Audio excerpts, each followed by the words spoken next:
And we are back here once again with another episode of the MSK show, and this is going to be episode 24, and we are doing another segment of Content Creator Spotlight presenting X person, and the person that will be here for this segment of Content Creator Spotlight presenting is 32 Flavors of Nickweiser. This will be his first appearance on this show. He had a first appearance on Iron Man podcast, but, you know, as you guys know, I'm just like Marvel Comics now. Going down the rabbit hole to 20 issues of a character, reboot back to a number one. It's just at this point now, I'm Marvel Comics. I'm not even just DC. I'm just straight up Marvel. Yeah, God. You had to reboot. just couldn't help but what I put out there, and couldn't help just looking at myself. And as you guys know, last night, I did go see Joker 2, and people ask, because people always ask me this, and same answer I've given since I was younger.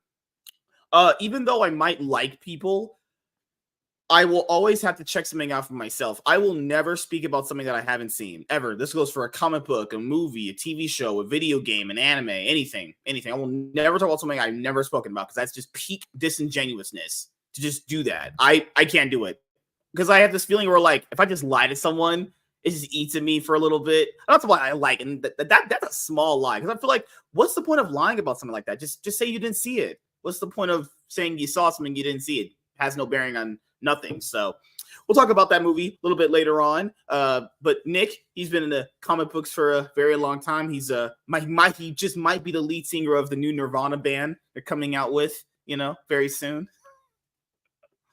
God, that's crazy talk.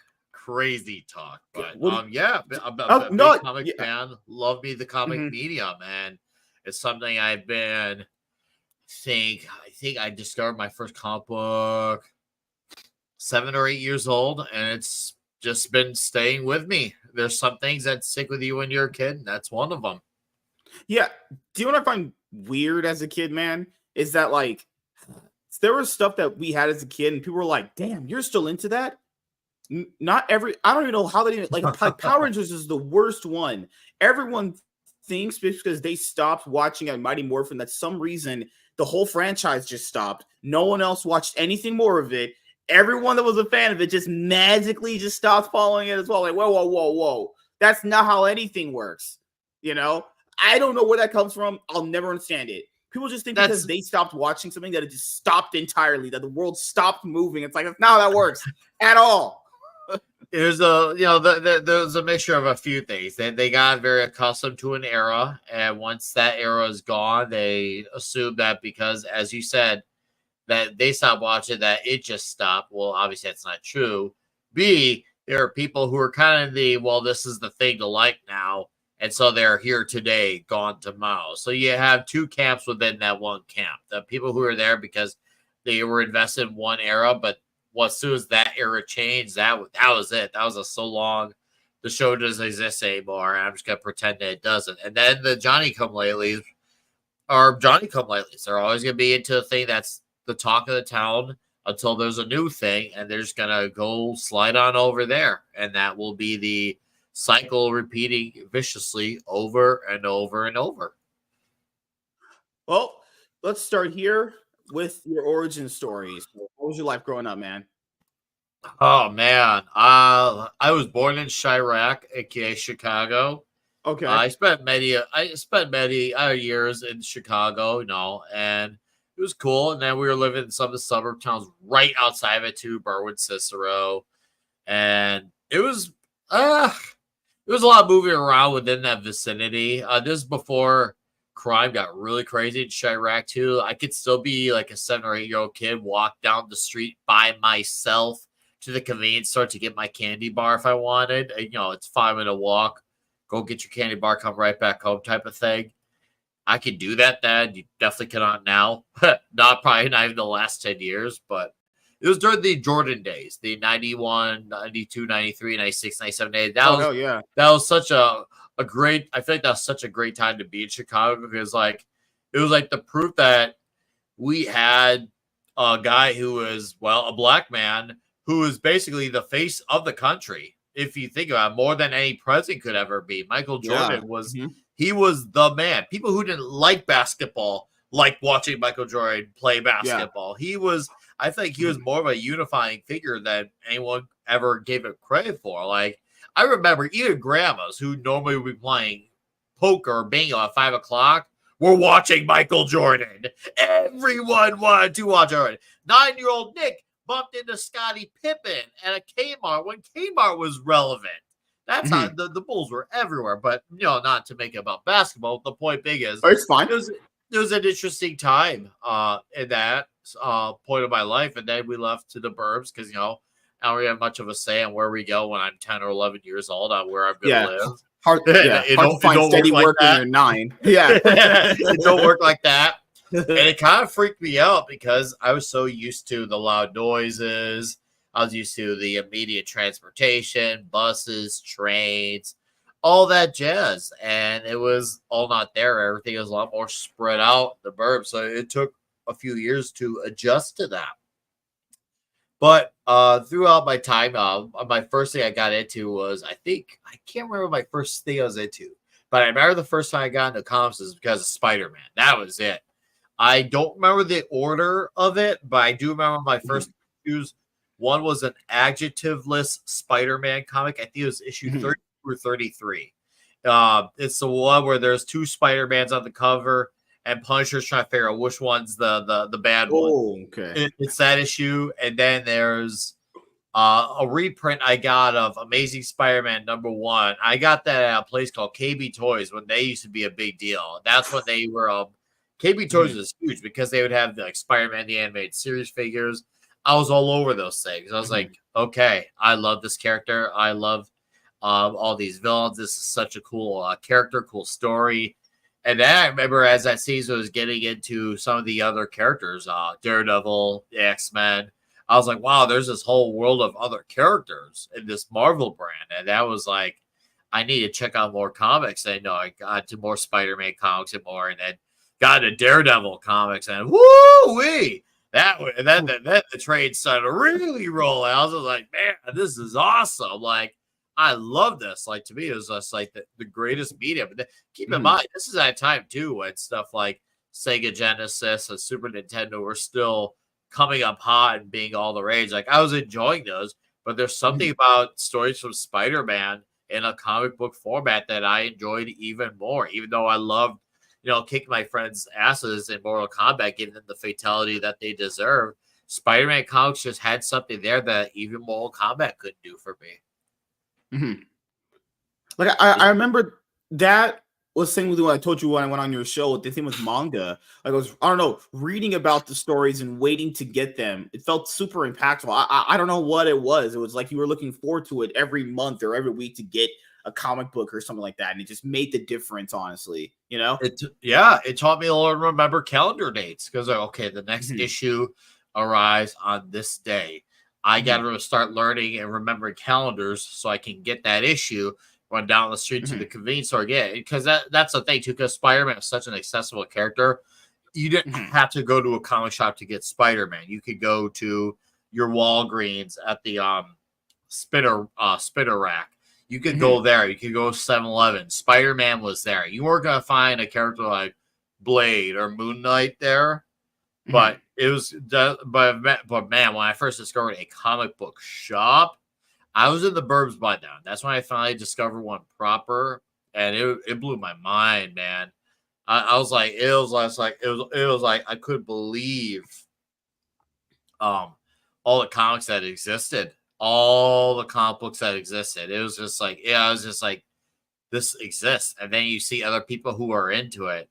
And that's even wilder because you meet other kids who are your age and they're into it. And before you know it, that's an immediate conversation starter. That's it. Like, you're like, bro, what are you reading over there? And then also, I'm reading this. Oh, I'm reading this. It was absolutely awesome to be having that in my life. It was great. It was such a wonderful thing to have that. And I've been through a lot of comic shops because a lot of the ones I've, gone to, either end up selling the company or something always comes up. I've never been at a comic shop, oddly, where things absolutely just went horrendous. There's just a lot of shops I've been in issues, but the one I've been going to now for 4 or 5 years. Yeah. They've been around for 30 years. So that it's basically a historical shop. Alex Ross has been at my shop. Humberto Ramos did an auction piece in 2020 to keep the shop alive, doing a drawing of Nova. Gary Nerd Roddick gave $1,000 to my shop. Oh, yeah. really? Oh, Wow. yeah. Because he did a thing saying, hey, first one to email me with their business license, I'll send him $1,000, no strings attached. And my guy, he sent him. He got $1K from Gary. So pretty awesome. It's a great shop, and the guy who runs it's a great guy, and he's a really major lover of the media, and he's being driven crazy by what's going on with Marvel because he wants Marvel to do well, because when Marvel does well, obviously it's great for his business. So, and it sucks because he's got there's starting to be a lot more indie books popping up that he's liking, I'm liking, other customers are liking, and the only Marvel books that are selling are like Amazing Spider-Man sells, but no one's talking about it. So my guess is are people who are buying it just to complete the numbering. That's all. I think they're buying just to be the completist. And I'm not a completist when something is shite. I just won't. I used to say I was going to be a completist, but then when you become a dad, you gotta get a home and all that stuff. You can't be a completist when shit is shit. So yeah. For me, the whole dad thing doesn't really apply because I'm black. So if you say you have dad stuff, I don't know how that feels. God, man, he's always throwing out the dad. God damn. Well, I think Mike has bad knees. Who's in our chat? I think he's a dad. Mike. Oh, Michael Jordan. Yeah, true greatest of all time. I remember there was that. I'm pretty sure you saw that Facebook reel or whatever. Or that one guy on the ESPN analyst that's like, LeBron James is the greatest basketball player of all time in front of Shaq, who's like, what are you doing? Like Michael Jordan and Kobe Bryant, I think for me will always be my favorite players. Honestly, I didn't see Michael Jordan in his heyday. I had to watch him in like I watch his highlights and everything. But Kobe Bryant was a player that I did grow up watching. Oh my god, that guy was just insane. I remember watching a game where he dropped 80 points. Like, hey, man, like people say he was a ball hog, but it's like people don't understand how team dynamics go. If he's the only person that can really honestly make the points happen, and the players basically, like I will say, unspoken rule agree that he's the one to do it, they're going to give him the ball. Also, if no one else is putting in the weight, what do you want the team to do? Just score no points? I don't care if someone's a bog at all. Either someone's going to do it or you lose. Like, I never understood that. Like, you play to win. You play to win. You play to win, man. I get that. I'm not as well informed on Bryant, but I am definitely aware that obviously he was a very talented individual. Rest in peace, of course. It's really tragic that happened under the circumstances that it did, because it seemed like he definitely had those last 10 years of his life before everything went down the drain for him. Man, it seems like he was having quite a bit of a hectic life in the Michael Jordan 4-0 in the finals. LeBron James is 3-7, 3-5 in finals. There was one where, remember against the Cavaliers, he went off sides and he did that meme. Man was choking on levels I had never even seen. This man got destroyed by the Warriors in his own home crowd. And the crowd became a library. I'll never forget that, man. Holy shit. I'll say, out of all the bad things California has done, it's like, oh yeah, we'll produce good basketball teams. Hell yeah. It's like, okay, it's not what we should be focusing on, but whatever, I guess, The other thing you mentioned there was Spider-Man.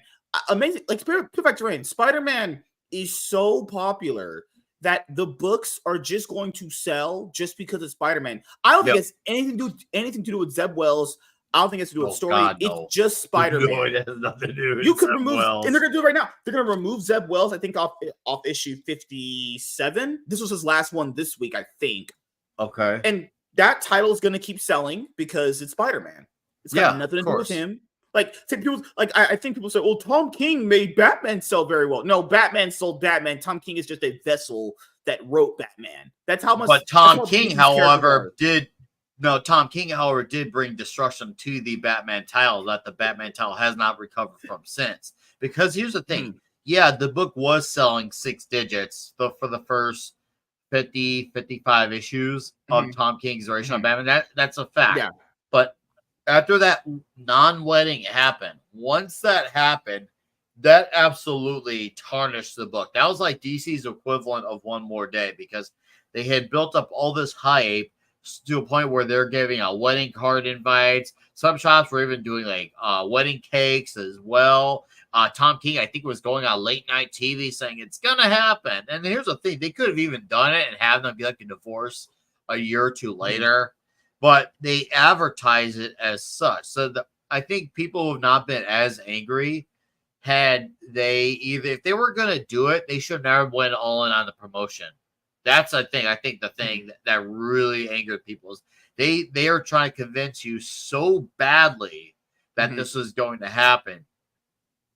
And then the week of, because I remember my shop when this happened. I remember the week that number 50 arrived, and they got on the newspaper saying it wasn't going to happen. I remember my retailer was pissed. He was so freaking pissed. And he's just like, oh God, I'm going to get a lot of angry customers. And he didn't really, I remember when customers came, he didn't really get any angry customers at him. They all still bought the comic because they wanted to support our shop owner. But they said after this issue, pull me off the list. So that way they at least gave the money for that. He knew he had, so he was really relieved in that regard. But man, he was absolutely also like once again furious that DC did what they did. And it caused Batman readers to plummet. I remember that. And they have not recovered since then. Or even just recently. They have not.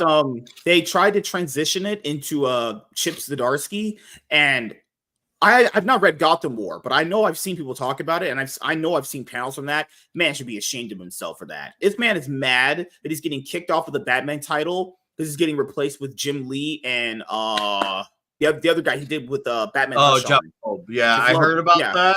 Yeah, it's put this way. That's a good big step in the right direction. I got questions about that though. Yeah. The question is, how long are Jeff Loeb and Jim Lee going to be on the books? Because if they're going to do like a 5-issue story and then they're off the book, I mean, you have the absolute definition of a temporary sales boost.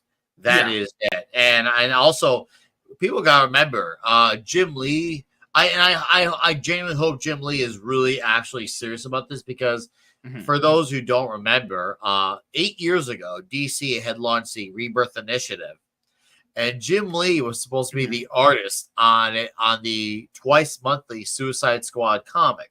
Well, that started that way, and then it became he was going to do the first 9 issues, and then the first 9 issues became, okay, I'm going to do half the pages on each issue, and each comic is going to be 2 stories, and I'm going to do my story.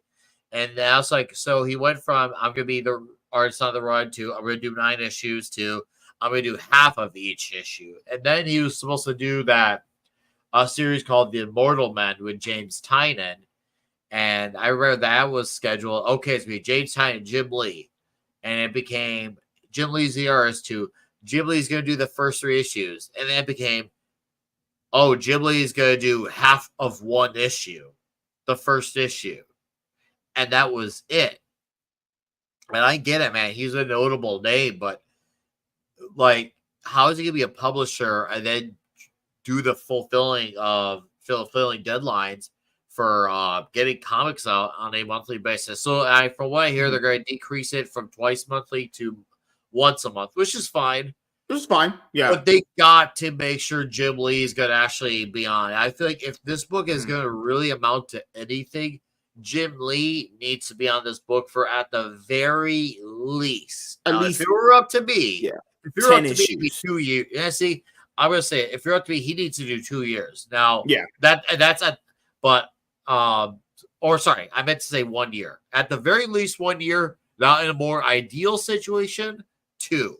Because to me, 1 is like, okay, you have a whole year of sales back, and that's more than a temporary sales boost. Now, 2 years, I feel like you could get people invested, and then you can hop off.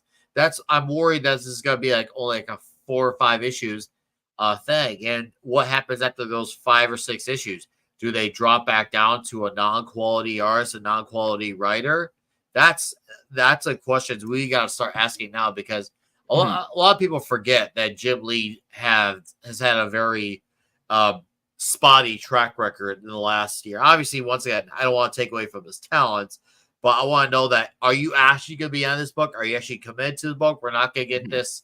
I'm going to do a few issues, and it's going to be then end up being half of an issue and then one issue. I want to know what is Jim Lee's plan, because I think right now they need to really show people that they are about this character. As far as Jeff Loeb goes, I hope he's serious as well. Obviously, he's still got it. He still can write.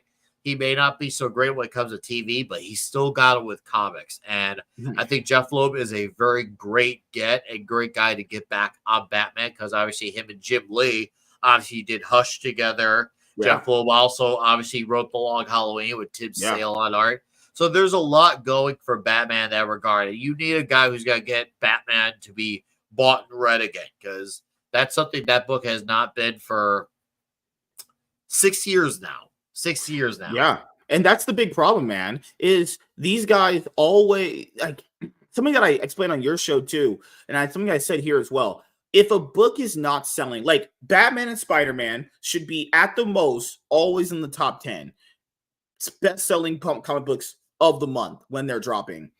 Then they let Batman drop to what, out of the top 10? I know you saw that news recently. DC didn't even have a book in the top 10, depending on if you take it from certain scans, right? And, like, why are we waiting till the book is already at 155 issues to change something? Why does the industry always do this? If something is not going well, change it. Yeah, literally, just change it. They're waiting until Chip gets 150. He wrote until it got to 155 or whatever. Why are we waiting this long? People, they know that people do not like Zeb Wells, because we know that they monitor social media based off like Gina Carano's situation and many other ones. Why are we keeping people on titles like this? I don't understand why they even want to subject themselves to low sale numbers like that. Get rid of these guys. If you don't think they're good or they're clowns, Batman and Spider-Man should have the best writers no matter what. That shouldn't be up for debate. You should always have an A-lister. It don't matter if it's a new guy or an older guy. They should be A-listers top to bottom. Writer, penciler, inker, colorist, editor. You got to have the best of the best writing, who are involved on those books. I don't get how that's not a thing. Now, from what I looked at, the spreading out of the issues of the Darcy's issues. Now, this is my theory on it, and I can't prove anything. I have my opinions, and that's all I am. I can get wrong here. I don't know the facts here, but what I'm looking at here is, as I was just speaking about Jim Lee and how he's hardly done art in this issue, it's clear that Jim Lee is not a fast penciler.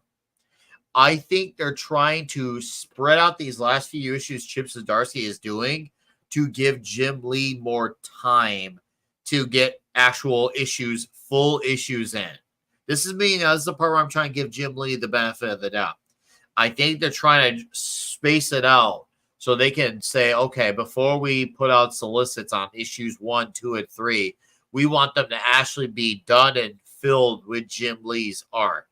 Because Jim is not a fast artist. And this is why I'm also surprised that he's even involved to begin with. Because even if they're dropping the book down to once a month, once he's on the book, he's still not fast. And I get it, we're all human, but I want Jim Lee to he needs to let us know what are his plans for his book. Because what if they get some artist who does Captain Marvel? We'll just say for conversation's sake, it's her Captain Marvel artist here. You take your pick. After Jim Lee hops off after 5 issues, what was the point of all this then? What was the point of Jeff Loeb and Jim Lee come back if we're going to go right back to crap again? How do we know that they're going to get us good guys to follow up Jeff Loeb and Jim Lee? Mm-hmm. I'm already thinking long term about the picture. So even if Jeff and Jim only do a year, they got to have good people who are going to follow them, not just revert right back. Yeah, and that's only 12 issues, and that's only one story arc. Because I think you saw Wes from Thinking Critical's video. Rumor is apparently they already got him to do 5 issues in, so they're probably working on issue 6 right now because they know that Jim Lee. People don't like admitting this. Jim Lee does kind of have the work ethic of Ethan a little bit. He's just late, So if that's the issue, and they kind of figure out, hey, we got to get this guy to maybe make some more issues in. That's a step, but the problem here is like I said before, are we going to reboot the Batman issue? That got to 155 issues. We rebooting this? because with Jim Lee and Jeff Loeb on a book, reboot back to #1, bunch of variant covers. Like I said on your show, it's just a sales gimmick for a lot of these books coming up, actually. Like Detective Comics and Action Comics, people factor in, those are the 2 longest running series ever in comic book history. They're just changing out their creative teams now. Mark Waid's going to be doing weekly Action Comics, and Tom Taylor, who was on Nightwing, is going to be doing a Detective Comics. Okay, so wow, that's another problem. We still got Tom Taylor involved. Tom Taylor should not be involved in these books at all. Period. He's been Mark tried. Waid He's can been write. tested. He can write. I'll give you that. But I'm not just not giving my money for Mark Waid, but I'm not even giving him my time. I'm not even giving him my time. I'm done with, like, I'll go back. I'll read my Kingdom Come. I do. I like that story. But and of course, there's a few other older Mark Waid stories I do enjoy. Even if he had the occasional dud. I like his Daredevil, but that withstanding, there's stuff that he's done. Obviously, I'm a fan of. Captain America, of course, with Ron Garney, was really good. I like really his Tower of Babel story. That was good. Yeah. So obviously, we know he's a talent, but I'm done giving my money to him. That guy is willing to let this industry burn just so he can let his ideology stay intact. What a child. What an absolute child. If you have any disagreements, you're just alt-right. What an absolute fucking baby this man is. That's why for him, I had to just block him on Facebook. I'm like, hey, I like your books. I really do. I'm not acknowledging you exist on any level outside of this medium right here. Because if I have to, I'll do what you do. I'm just done. I can't. I just have to block him out that he exists, honestly. Because it's really crazy how he said that. Oh, I will let the industry burn. Why are you taking weekly Action Comics gig, Mark? You wouldn't let the industry burn. Oh, cool. Just put your money where your mouth is. Oh, well, you don't have any money because comics doesn't make money, you fat piece of shit. Like, oh, God. Dude's a nut. He's so absolutely nuts. And I think he was where I drew the line at the whole separating art from artists. I think that was Mark Waid. I feel like he was indirectly challenging me to test that, and he did. You know what? And it worked. That Mark Waid was where I drew that line, and the line is in the sand. I've made my place, and I'm not moving. I planted like a tree. Mine is potentially. I might be Dan Slott. That thread he wrote, that 10 tweet thread. Which one?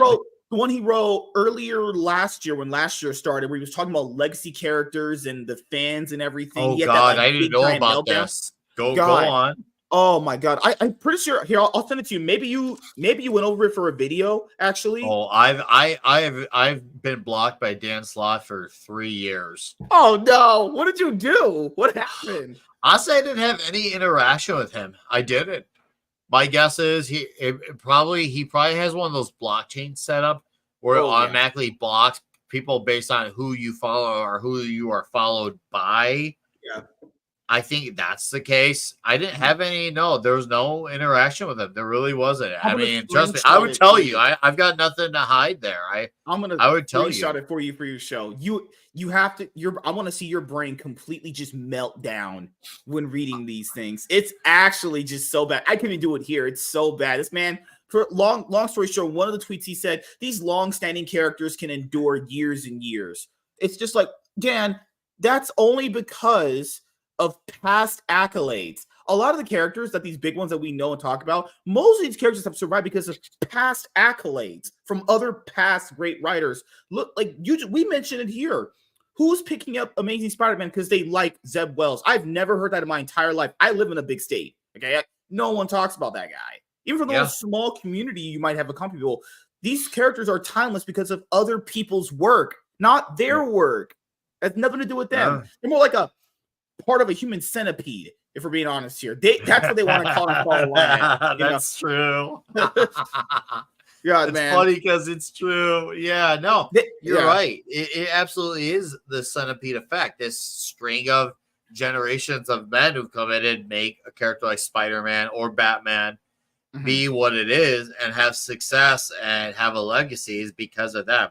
It wasn't because of guys like Dan Slott who were on the book 10 years too long, which that still blows my mind to this day that was allowed. But then again, we're in a day and age where leadership doesn't mean anything. So it isn't all that surprising because, I used to be a little confused when I started noticing Dan Slott's tweets. I didn't really at first, I didn't really think anything of it. I just thought, no, it's just his opinion, whatever. But then I started how crazier he started getting. And then all of a sudden, I was like, man, doesn't anyone at Marvel say anything about, hey, dude, you should probably focus on your comics and not having late books and having our fill-in writer filling in gaps where you're not finishing because these books are going to be late. No one's keeping him in check about it.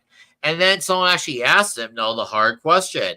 They asked, hey, Dan, how come with these books here, how come no one says anything to you? But doesn't leadership have an issue with you? Oh, he said, oh, no, they have no problem with what I do. I'm thinking, holy crap, these guys are in on it with them. They're in on it with it. They encourage this. I'm not even kidding. They're fine with it. That thread he posted a while back, because Chaz knows it too. I think I read it when Chaz was here too, was so bad.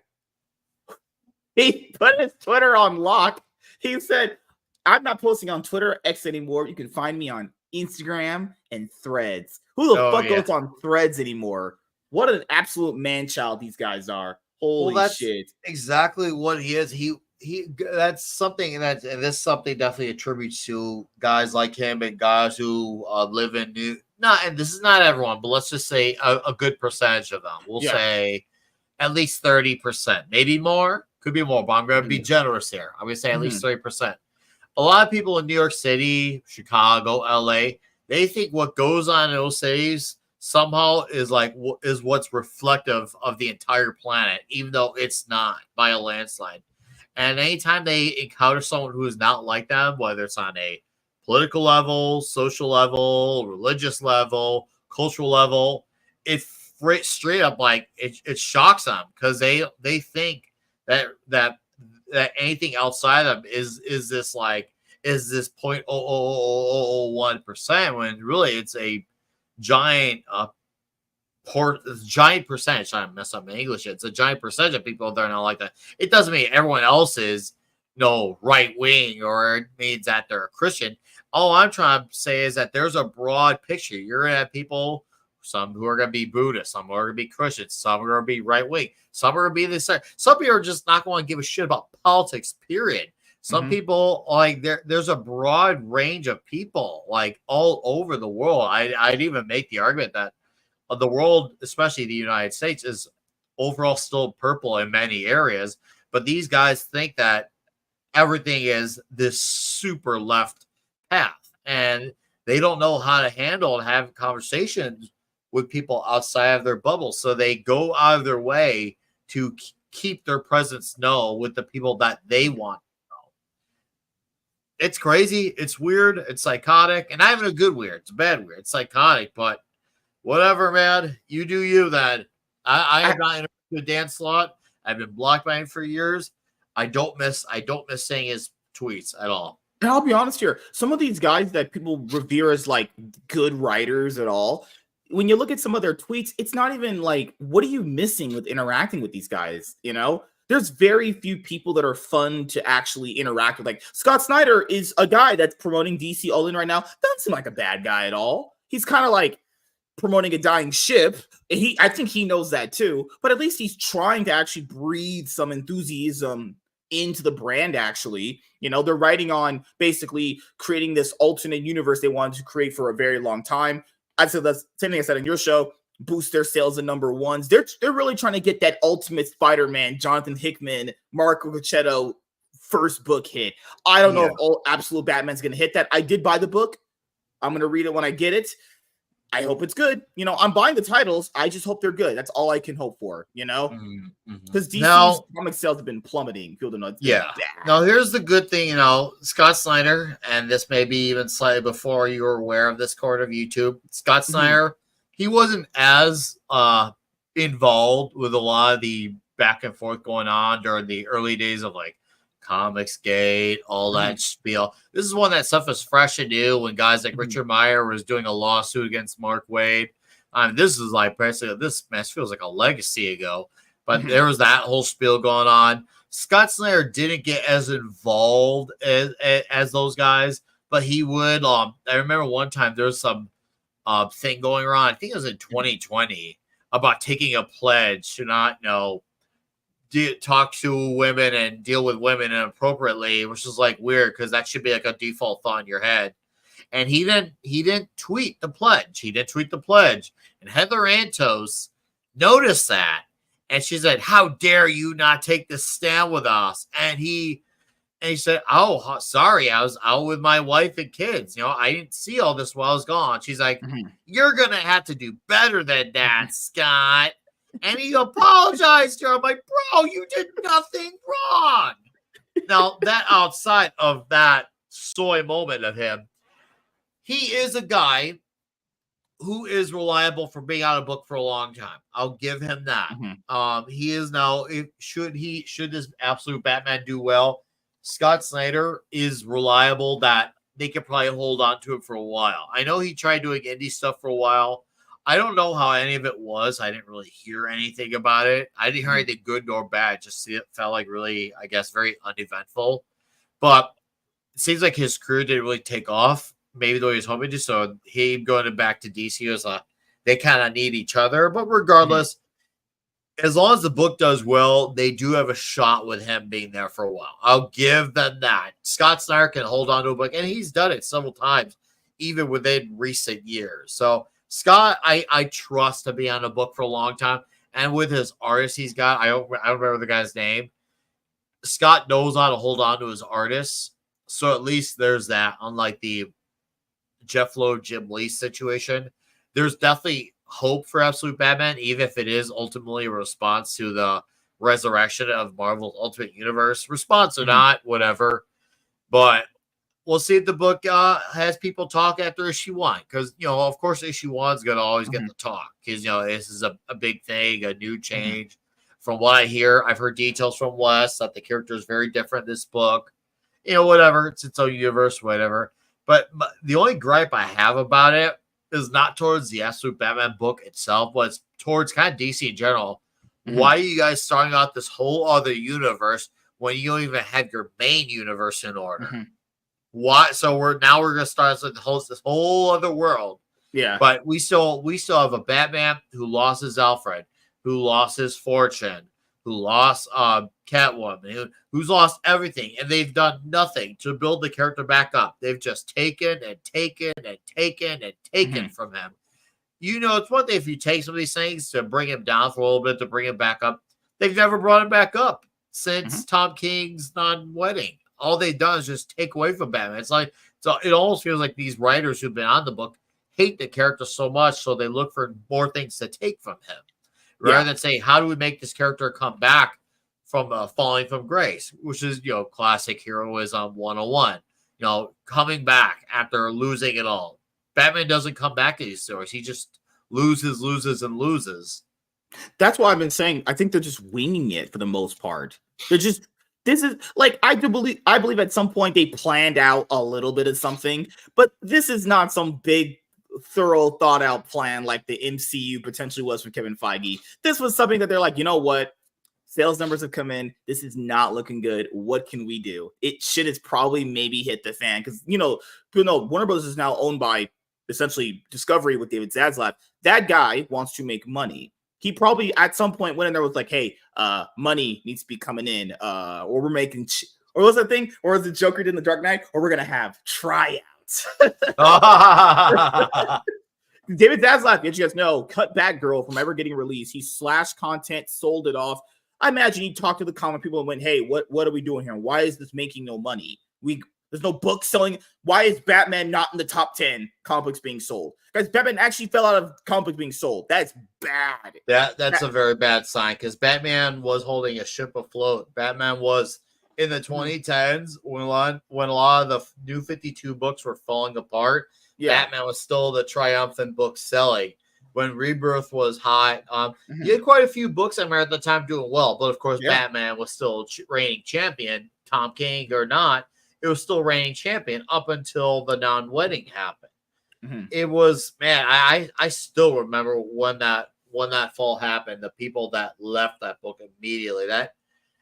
and that's the other thing. Where have those people been the last 6 years? I don't know. Did they quit comics altogether? Did they move on to manga? I would like to know, are any of those people coming back to a Batman book after 6 years? Because it feels like a while ago. That was July 2018. I remember that. Mm-hmm. Man, it's so crazy to think that was already that long ago, and the Batman books are in that position. Now here we are. Scott Snyder's back at the helm under the Absolute Universe, and now we might have Jeff Loeb back. I really do hope we get Jeff Loeb. I would actually check that out. Even though I'm not reading current DC, I would straight up, no strings attached. If a Batman book came out on a monthly basis for a year, I guess, would Jim Leon? Yeah, I'd give it a read. I'd like to read it. I'd like to talk about it. Probably even review it for the channel. I think that would be really good. I think that'd be really good for everyone involved. And I want DC books to do well because, as far as I'm aware, according to my buddy Wes and a few other guys, it seems like the one writer in the main universe of comics right now they got is Jeremy Adams. Jeremy Adams is currently writing Green Lantern for DC. Yeah. I hear that he's great on those books. My buddy Andrew, who works at Rippaverse, I know he was a big fan of Jeremy Adams' run on The Flash.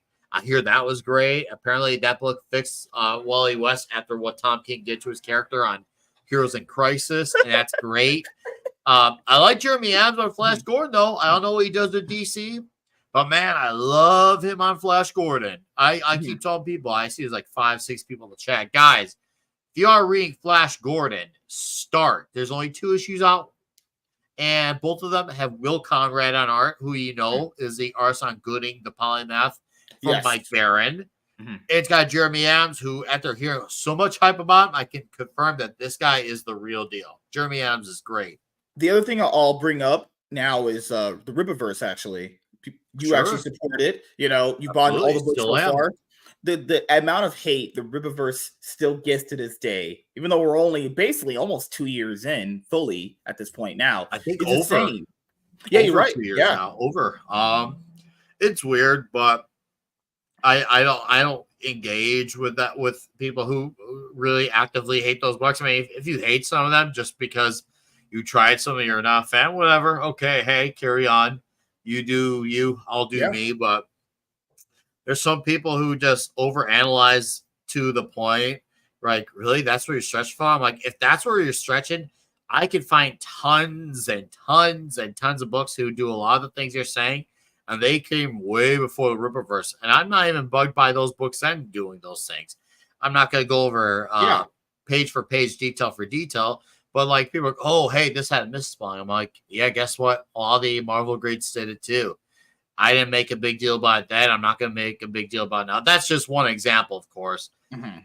There's many more things, but whatever. I'm enjoying what I'm enjoying from them, and I'm looking forward to The Horsemen. I think it's going to be a cool comic, and might be their best book today, honestly, so far. We'll find out. I mean, we'll find out. I am enjoying the universe. I think that I really like Aripa's character of the Salvage. I thought that was a really strong character. And I really liked his artist Bart Sears on there. Bart Sears definitely has a really great flair for the neo-noir looking stories. And it really made me feel like I was in an old setting, even though it took place in current times. And I really like what Eric has with his character Salvage. He feels like a character who is very short with his words, very expressive with his actions. So I like the classic getup he has too as well. It reminds me of all the pulp type of characters. So I don't know if Ripa got into characters like the Shadow or something, but he definitely has a great flair for that type of character. And I hope he does a book with the Salvage. So, fingers crossed, man. I would also like to hopefully get him on Klobby's Comic Shop to talk some of these things someday. So we'll see. I'm that guy. Crazy. No way. No way. Yeah, it's one of those things where for me, the books definitely have their problems, but I tell people this: do what you guys always say you do with video games or movies. If you don't like the books, don't buy them. You guys are the one that say that. Why don't you actually live by the things you say? If you don't like it, don't buy the books. That's it. Then you don't deal with anything. You're not even supporting them, but they have to endlessly talk about them. all the time because that's the only way their channels get any traction at all, which is disgusting, honestly. Think about. Yeah, I mean, if you're one thing, I mean, you're entitled to leave a negative. I feel like you're still entitled to leave a negative review if you genuinely wanted to check something out and you just didn't like it. Because some people it is their job. I get it, but if that's all you have, and you got nothing else, and you're you're into something because it supports your cause, that it doesn't let me know what you truly genuinely like or don't like. That's why when I talk about stuff with even with the Ripperverse, I don't talk about the culture war and stuff like that because I don't want these comics to be supported just because I feel like people should like them or even not like them because they like them or they don't.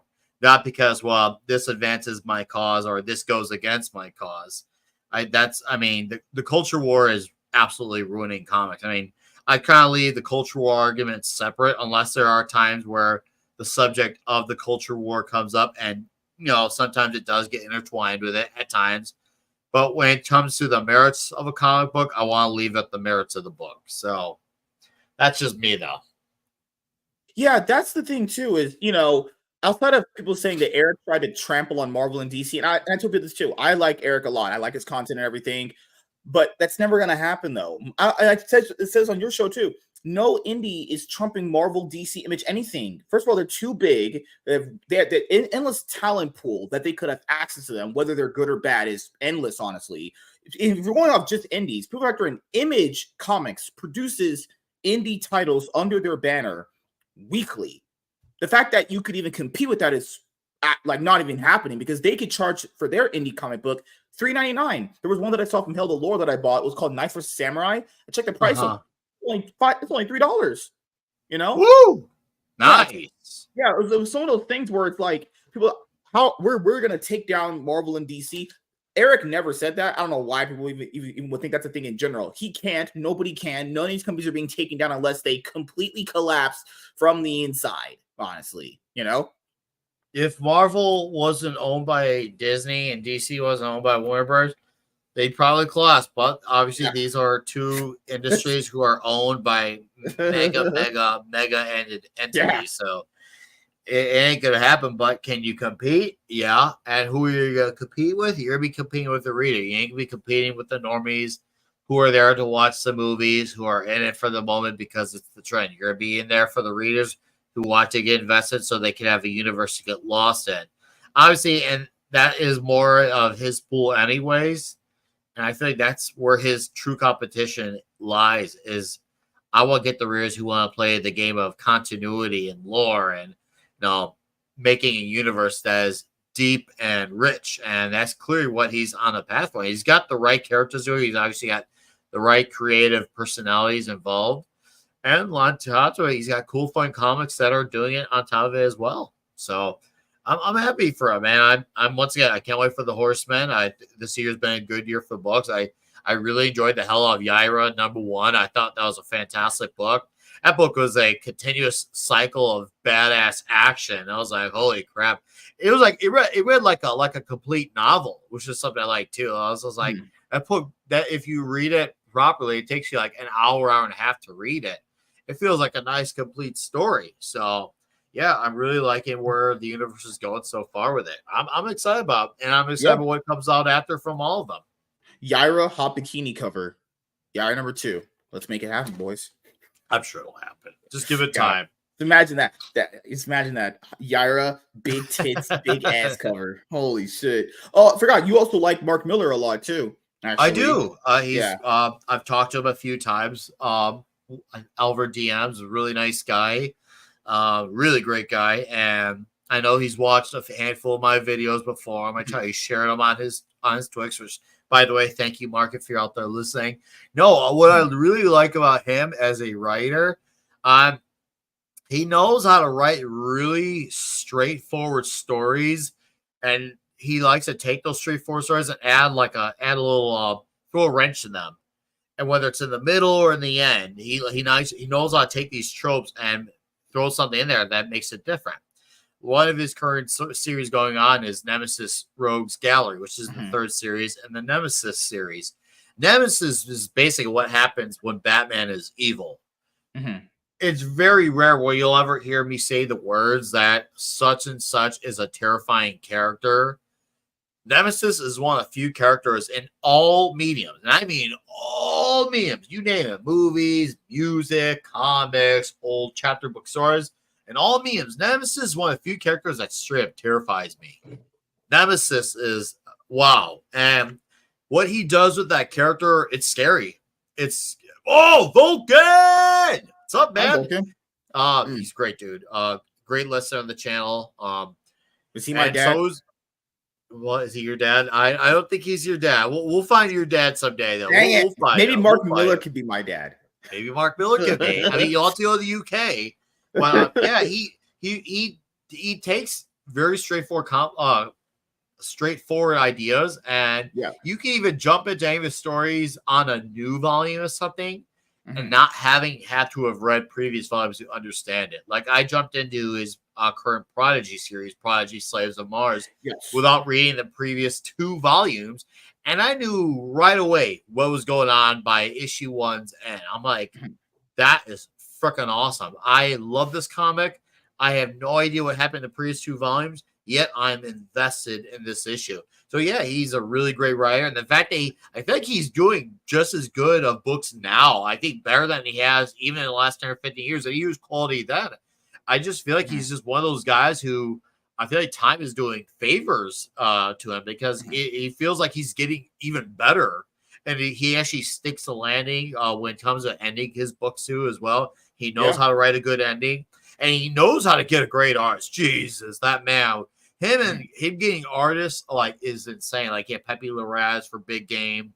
Obviously, he had Steve McNiven for the first Nemesis. He had Sean Gordon Murphy for the first Chrononauts.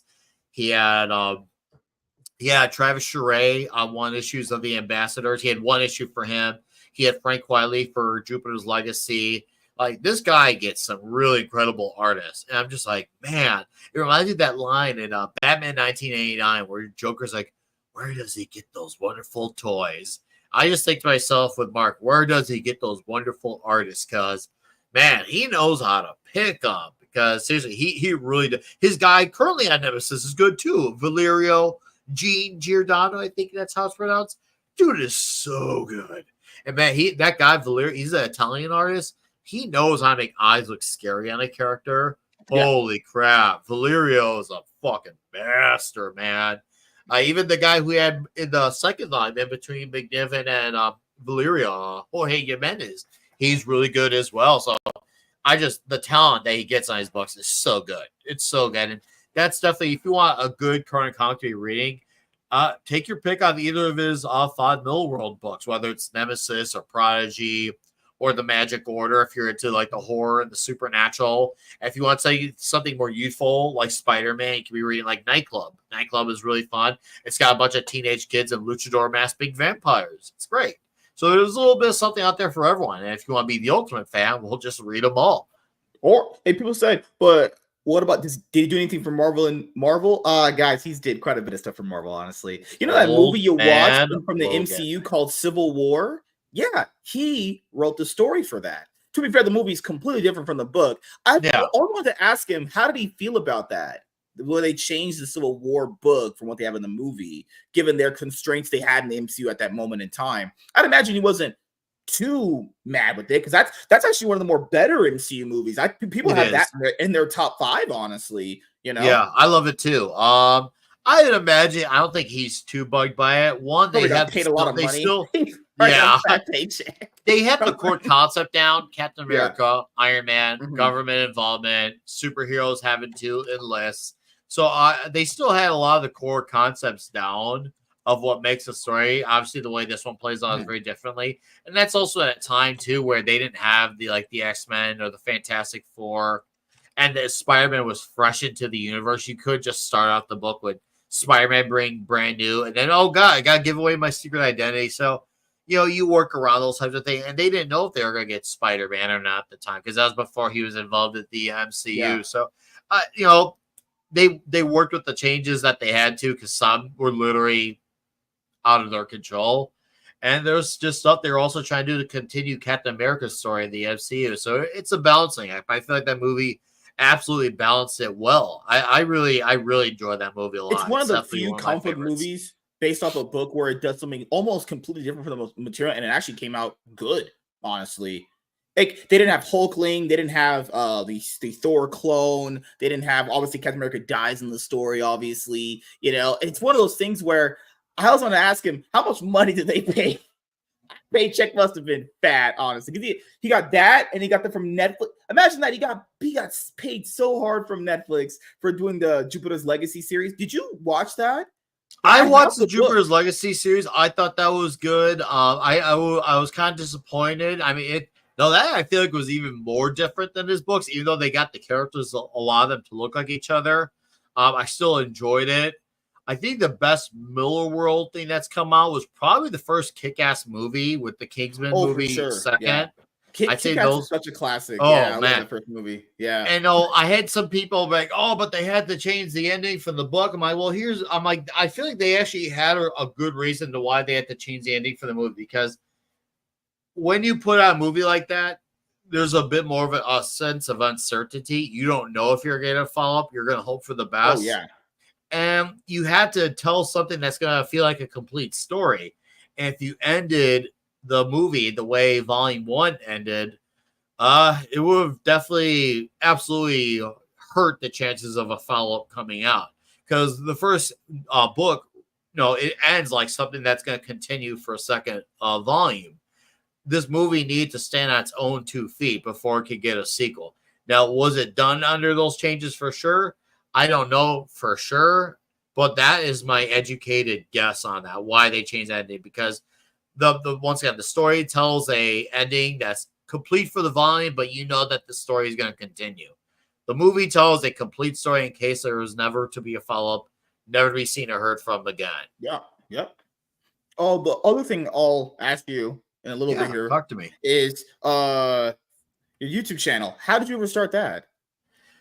Once I started discovering a lot of the YouTube sphere, the first channel I ever ran into, obviously, was Eric July's channel. I think that was Black Man. 2019. Oh my god, dude! I think it was no. I don't think. I know for sure. Now it was 2019. It was right around when the first Captain Marvel movie was coming out, and I was a little confused at the time of what was going on with the marketing and the promotion.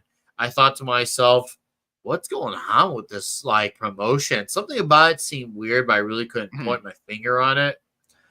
And then I was going on YouTube and looking up clips, and all I saw was all this constant promotion for Captain Marvel. And then I would see stuff from the big media websites, CBR, Bleeding Cool. And I thought to myself, man, it seems really odd that they're saying this term, toxic fandom. I thought I just heard that with Star Wars. I'm here with Marvel. I was really not sure where this was all going. A lot of it didn't make sense to me. And I kept looking for stuff because it felt like I was only hearing one side of this conversation. I'm like, well, if this is true and there really is these, I suppose, the toxic fans, then I guess there must be a problem there that I'm somehow missing. But yet at the same time, it feels like this problem that's such a big problem, I can't seem to know where to find them. So where is it? It didn't make sense to me. And then somehow I caught a video of Young Ripa talk about Captain Marvel. And I finally got to hear from the other side of the argument. And I was like, whoa, this makes sense. That was like a Pandora's box opening for me, is when I saw him speak on it. And I by that time I was living again in Chicago. I was a few months away from getting out, and I was just like, bro, this is crazy. Okay, that makes a lot of sense. Oh, this guy was leaving out context to get to people like the Eric Julys and such. Okay, what Rip is saying makes a lot of sense, all these arguments. And it was refreshing to hear that other side of the argument, because I felt like at that point in time, I had not known of a single one.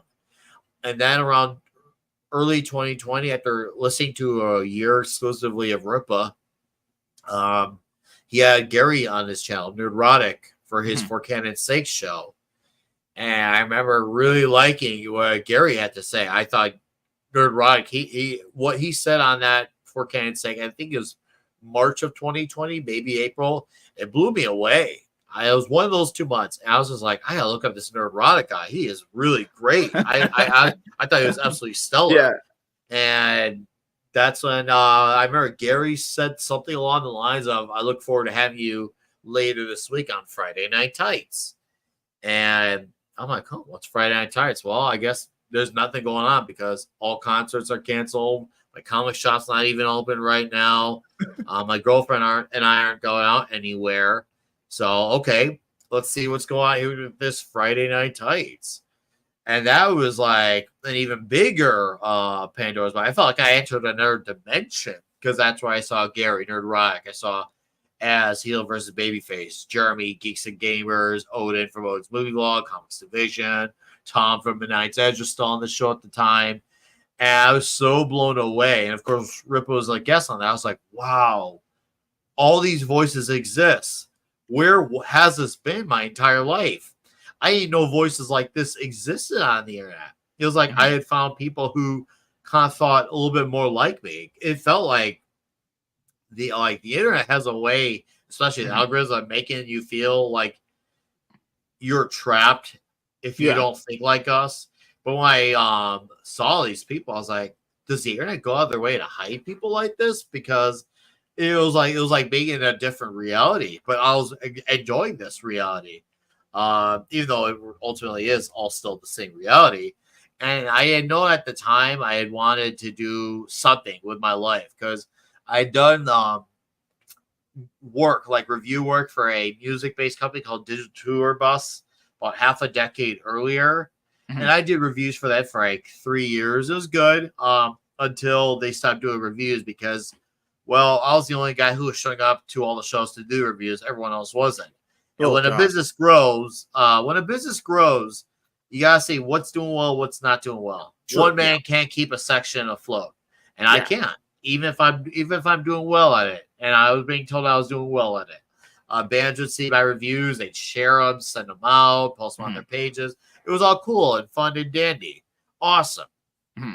But he axed that portion. So, then fatherhood happened. And that brings it back to what was going on in 2020. Right when I saw the FNT stuff, I'm like, that's it. I want to do a YouTube channel. And I've been called Nickweiser since 15. That's because you drink Budweiser or something? Yeah, at the time, yeah. I was 14 or 15 drinking Budweisers. And a classmate named Tom, he is actually not even a classmate. He was a senior in high school. So he is 3 years older than me. He gave me the name Nickweiser.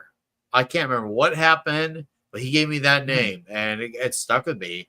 And I remember driving by a Baskin Robbins, and it said on the name 31 flavors. And I'm like, well, I'll do one better.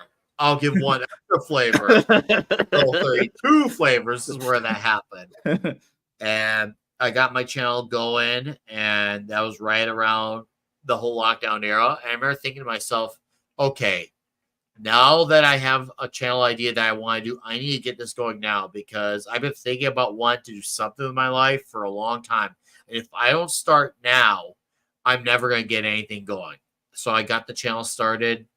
And I remember I did a few videos for a few months, and they really weren't doing well.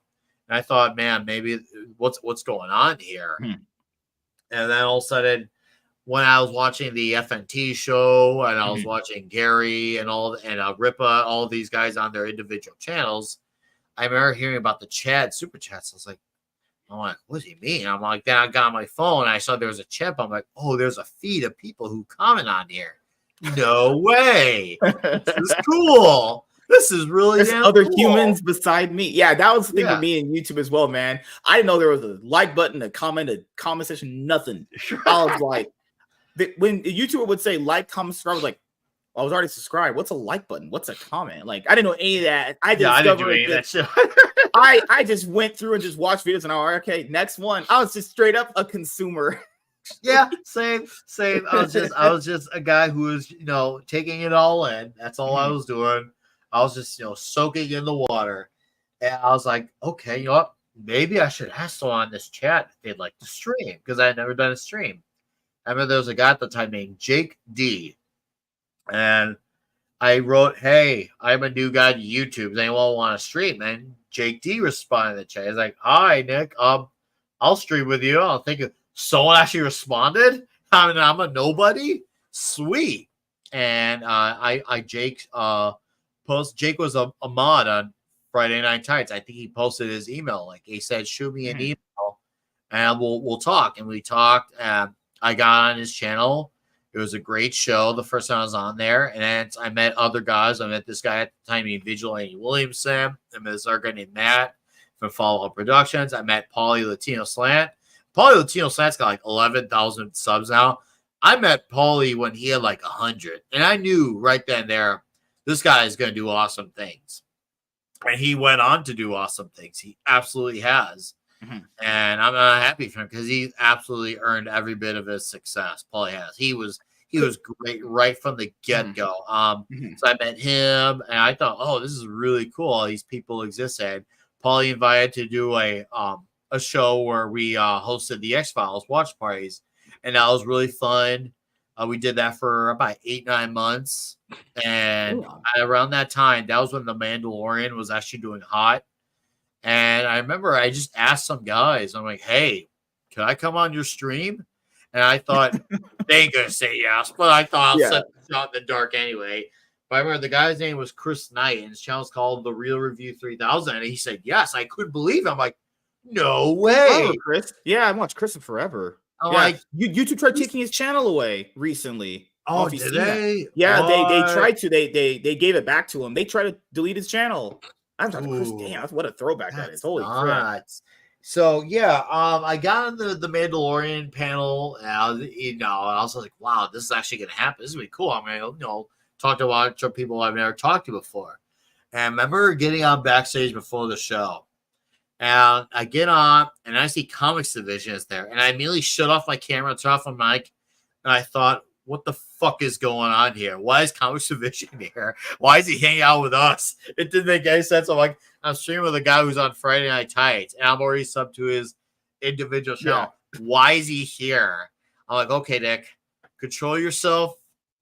Don't say anything. Don't freak out. Just keep it cool. Keep it normal. Just have fun. Don't let it get to you. And I did the show, and then Chris was like, hey, if you want to come back on, for the rest of the season, you're welcome to. I'm like, sure. That sounds great. And I did it, and there was a lot of fun there. I got to know the guys on that panel, up to and including Comics Division. I thought this is a really cool experience. I thought that was gonna be like the peak. Like it was never gonna get any better than that. And I had fun with it. It was so cool.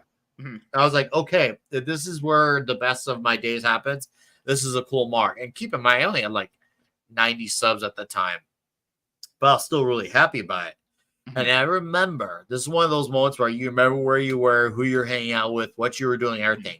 After that season finale ended, a season 2 of Mando, I remember I ended that show thinking, oh, that was a good run of doing that with those guys. I remember I was talking to my girlfriend, and I remember my phone going off. And this was about 10 minutes after that show had ended. And I got a message from Comics Division, a direct message. And he said to me, I need to get you on a stream sometime. And I thought to myself, what the fuck is going on here? I showed my girlfriend, I'm like, is this real? Like, is he really asking me? Like, what do I have to offer? And she's like, are you going to say yeah? I'm like, yeah, I want to. I talked to Comics, and he allowed me on. And I did a show about a week after, because originally I had signed out to do some with my buddy Clobberin Times, rest in peace. And no, I wasn't going to change my duties to fulfill that. I told, hey, I'd like to join you, but I already made a prior engagement here I want to commit to. So I did my thing with my buddy Clobberin Times. I stuck to it. And then I met Comics Division on his show, Yelling at Parked Cars, which is where I met him, Culture Casino, Sir Talks a Lot. And I really liked those guys. And I thought, once again, that was as good as I was going to get. I thanked him for letting me come on. and I had fun. And now all of a sudden he shot me a link again a week later. I'm like, does he want me on again? I guess I'll do it again. And then I did it again. It was great again. And then Coco about Catino. I gotta talk to that guy. That he's guy a really is good super dude. insightful. Yeah.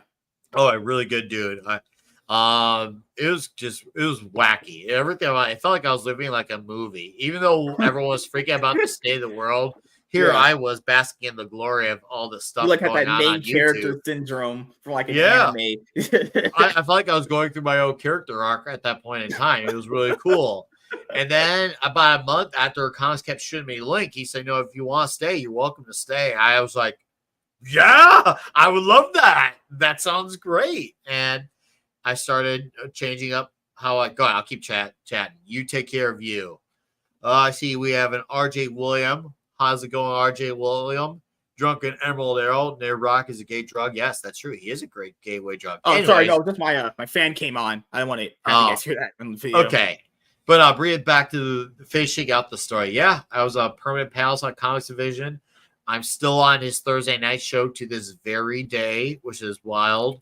And no, I started focusing on my own stuff more again on my channel. This time I actually had viewers, I had listeners, and eventually, I became a panelist on Midnight's Edge After Dark. Eventually, I hit 1K subs. Eventually, I got monetized.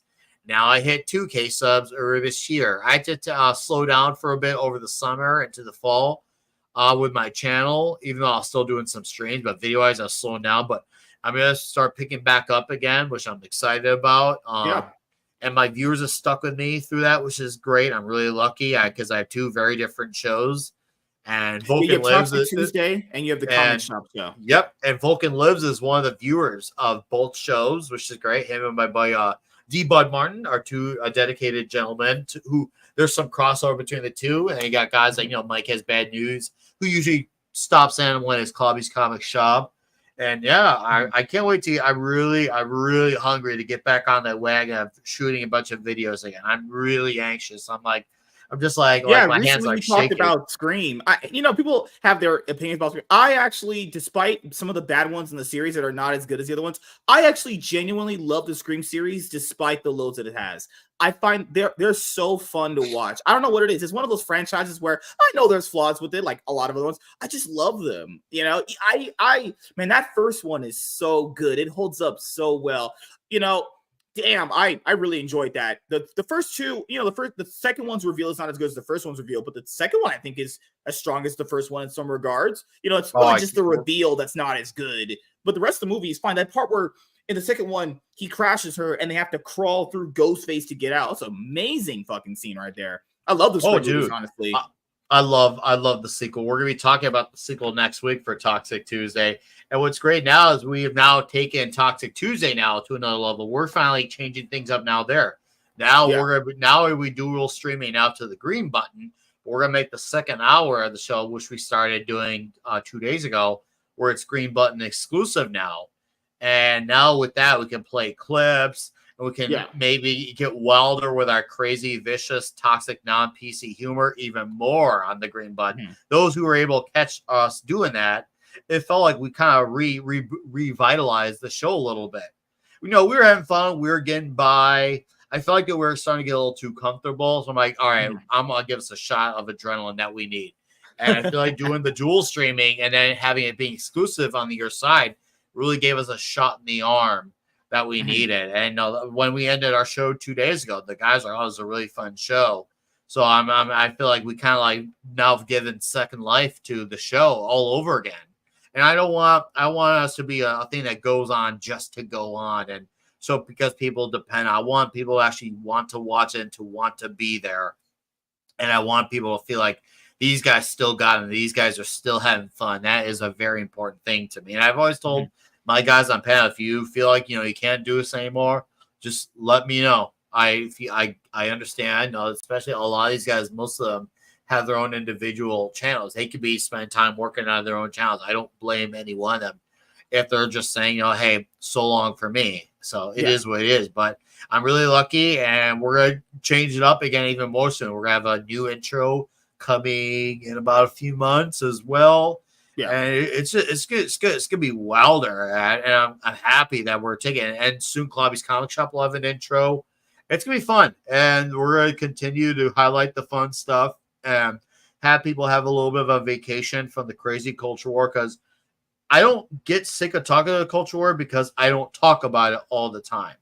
I feel like if you talk about it exclusively and only that 6 shows in a row a day, it'll burn you out. And I don't. Now, some guys can, and for those who can't, hey, my hat's off to them. But for me, in order to keep my mind level-headed, I need to talk about other things. So I feel like doing my channel would be a service to those who want to get away from it for a few hours.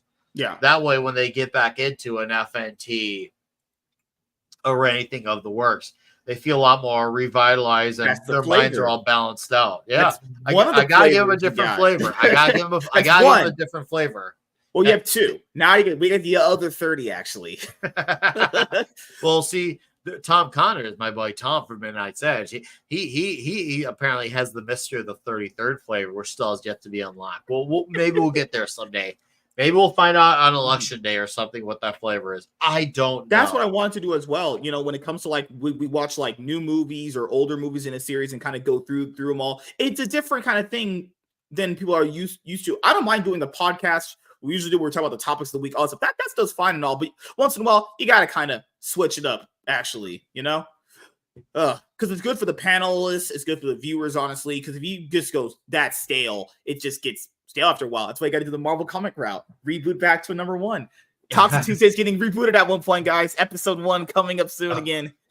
No, we did change the numbering of our comic shop show. It was originally called Comic Shop Talk for 147 or 48 episodes. And we renamed it recently to Klobby's Comic Shop because we lost our friend Clobber in Times when he passed in June. And Klobby, we're like, you know what? And I knew right then that we did a vote in the chat. What should we name it? And Klobby's Comic Shop was the runaway winner. And it made sense because he was kind of like, he was the godfather of our show. The man knew his comic. I mean, he could run circles around me when it came to comic knowledge. It's not even close. Even our buddy D-Bot Martin, who's a loyal listener of all of our channels, D-Bot, he's like, man, I've been in comics longer than Klobby, and even he absolutely crushes me with comic knowledge. Klobby was he really was the be-all, end-all. It really started and stopped with him with knowledge. It was absolutely incredible, and he was always honest, and he's such a good dude, and when he passed, it really impacted us all, and he was a guy who I streamed with just me alone. I streamed him at least 3 times a week, sometimes 5 or 6, because we would do 2 Midnight's Edge episodes together. He'd be on my comic shop. He was a repeating guest on Toxic Tuesday. And then every now and then him and I would do a show on his channel and my channel, just him and I. And then there'll be the times where him and I will be on Mark UNC Sunday Night Geekery. And then there's the chatting an hour or 2 after the show's end. So Klobby I saw every week for 3.5 years. And to have that taken away was absolutely crushing, but I'm happy we did with the name. It's a great way to always honor the man, and he's always still going to be a part of the show. Like, that's the thing. Klobby, he lives within us all, and that man, oh man, that guy, I will never forget the days. Like, him and I had our times on where we would take our shots at Zack Snyder like it was a sport. Seriously. Like, you remember that scene in Captain America Civil War where Cap and Bucky are in that room fighting Iron Man? They're both taking shots at Iron Man. Iron Man can't get back up. That was me and Klobby taking shots at Zack Snyder. I was Bucky, Klobby was Cap, and we were taking shots at Zack Snyder. It was great. Oh, the last man. 2 things I'll ask you for you have to head on a little bit is the first thing is, do you have anything planned coming up in 2024, going into 2025 that you want to let the audience know about? Shirts early next year. Make Heroism great again. Shirt is coming next year, probably around springtime. And if you're a Dolph Lundgren member, you're going to get that shirt for free. Ooh. So I have around 8 or 9 Dolph Lundgren members. Vulcan Lives is one of them, by the way. He gets a Make Heroism Great Again shirt completely free. I can't wait to start getting active with videos again. And Toxic Tuesday is fresh and revitalized with a much needed shot of adrenaline. And just keep your eyes and ears open for videos. There will be probably gonna be doing a lot of music-based content on videos for the next few months, but I already have a round of comic stuff I'm gonna be talking about come December or January as well. But the streams will stay the same. Toxic Tuesday, Klobby's Comic Shop. So expect those to stay the same, but I can't wait for the shirts to come out. I think the shirts are gonna be a huge hit. I think the shirt's gonna make waves, and I feel like it's definitely gonna get people talking, especially in a day and age where the villains, the evils of bad men in the world constantly like to blur the lines of good and evil. I'm coming here and saying, nah, bro, we're going to make heroism great again. And I can't wait. And the last thing is, do you have any shout outs you want to give to anyone in particular and any closing thoughts or statements you want to say before we close the show? Sub to this guy's channel. Who's that? The Master Swag King. Wow. Yeah, I'm shouting you out. Easy. I need more clout. Hell yeah. I'm the clout king. See, I'm getting you clout on your own channel. Shout out to you. Shout out to you for having me. Anytime, man. Yeah.